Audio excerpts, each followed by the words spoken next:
Would you say that he's one of the best goalies in the Championship?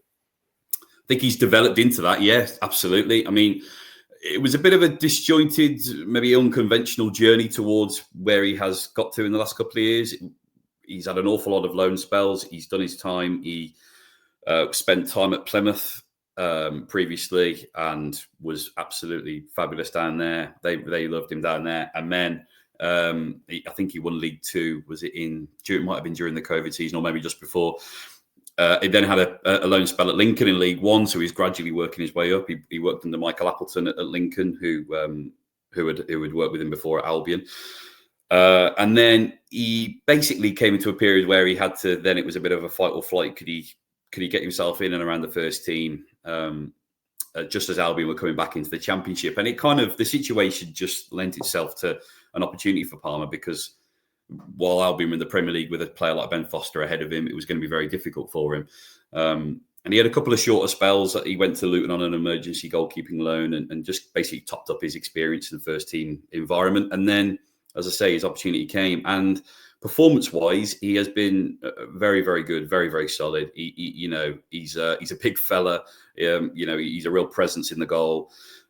He's made a couple of really, really good penalty saves in the time that he's been in the first team for Albion. And I think just generally his awareness and his bravery when it comes to set pieces and commanding his penalty area are all really impressive signs, really. And I don't really think, when you consider where Ipswich are at this moment in time, I don't think there would have been too many other goalkeepers that Ipswich could have got their hands on, in a short period of time.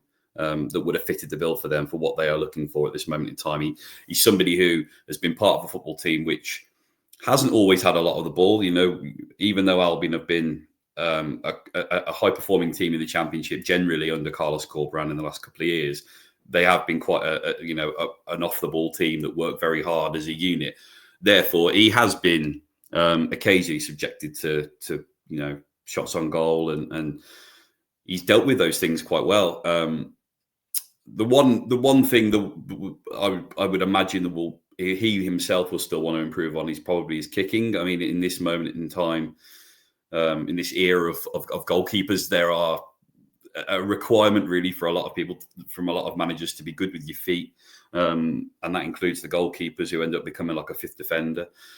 So in those moments with the ball at his feet in open play and he can pick his passes, he's fine. But I think in terms of actually just dead ball goal kicks and measuring those kind of longer passes, I think he can still brush up on and improve upon. But I think primarily as a goalkeeper, you want to be good with your hands. You want to be commanding of your area and making life difficult for forwards. And he does all of those things.